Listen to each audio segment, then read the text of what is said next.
영화 배너의 세 가지 교훈. AD 26년 예루살렘은 로마 제국의 통치하에 있었는데 당시 예루살렘에 유다 배너가 살고 있었다. 배너는 당대 제일가는 유대 귀족이었다.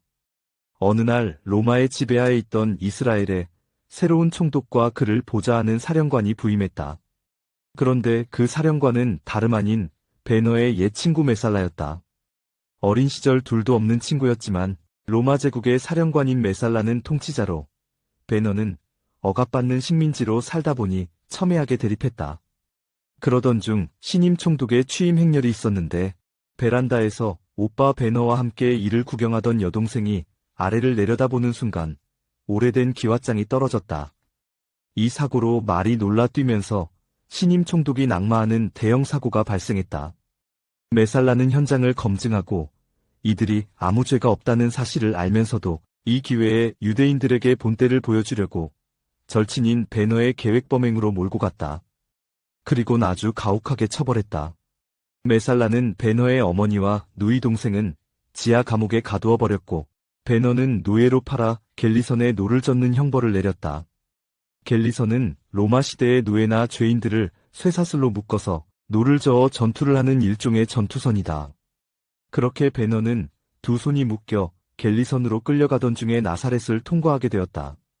쓰러져 목말라 죽을 지경에 이른 배너에게 한 유대인이 와서 물을 먹여주었는데 결국 배너는 그 물을 먹고 다시 힘을 얻었다. 그렇게 배너는 갤리선에서 3년 동안이나 살아남았다. 그러던 어느 날 전쟁이 벌어졌고 치열한 해상전이 펼쳐지면서 전투 중에 아리우스 제독이 바닷물에 빠졌다. 이를 본 배너는 지체하지 않고 바닷속으로 뛰어들어 아리우스 제독을 구했다.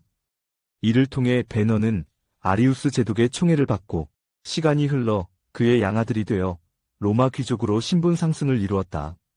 이렇게 인생 반전을 이룩한 배너는 원수를 갚기 위해 메살라가 출전한 로마 최대 이벤트였던 전차 경주에 출전한다.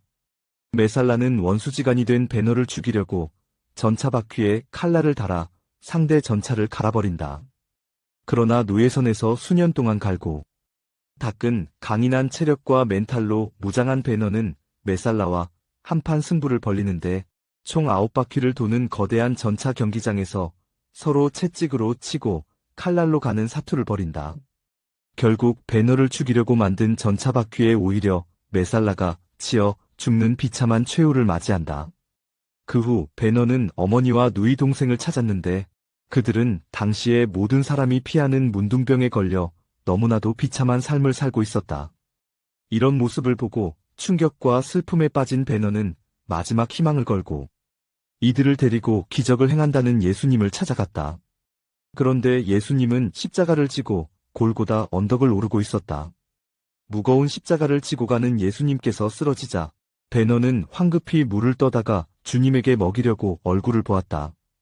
그분은 다름 아닌 자신이 나사렛에서 목이 말라 쓰러졌을 때 자신에게 물을 먹여준 분이었다.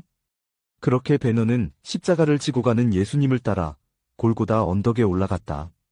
배너는 그곳에서 예수님의 마지막 메시지를 듣게 되는데 그것은 아버지, 저들을 용서하옵소서. 저들은 자신이 무엇을 하는지 모릅니다. 이었다. 이 모습을 보면서 그동안 복수에 사로잡혔던 배너는 완전히 새 사람으로 거듭났다. 더욱 더 놀라운 사실은 예수님께서 숨을 거두자 하늘에서 천둥번개가 치면서 배너의 어머니와 누이 동생의 문둥병이 깨끗이 치유되는 기적이 일어났다. 이 작품은 루 월리스 1827만 1905의 소설 배너를 영화화한 배너의 스토리이다. 이 작품에는 세 가지 중요한 메시지가 있다. 첫째, 아무리 어려워도 목숨 걸고 노력하는 자에게 인생 역전이 일어난다는 것이다. 노력한 만큼 그 대가를 받는다는 것이다. 배너는 노예선에서 쇠고랑을 차고 노를 저으면서 오히려 몸이 더 강해졌고 살기 위해 몸부림치면서 강철 멘탈이 되었다. 둘째, 물 한 잔이라도 섬기는 삶을 살라는 것이다. 배너라는 영화 속에 예수님은 딱 두 장면 등장한다. 한 장면은 예수님께서 배너에게 말없이 물을 먹여주는 장면이고 또 한 장면은 배너가 예수님께 물을 먹여주는 장면이다. 이것의 의미는 신앙은 결코 이론이 아니라는 것이다. 신앙은 삶이고, 신앙은 구체적인 행동이다. 셋째, 기적은 만남의 축복으로부터 온다는 것이다. 베너는 함대 사령관인 아리우스 제독의 눈에 들어 그의 양아들이 되었고, 예수님을 만나 복수에 사로잡힌 인생에서 용서하고 사랑하는 인생으로 거듭났고, 베너의 어머니와 여동생은 예수님을 만나 문둥병이 치유되는 기적을 체험했다. 그렇다. 기적은 만남의 축복으로부터 온다. 만남의 축복을 소중히 여겨야 한다.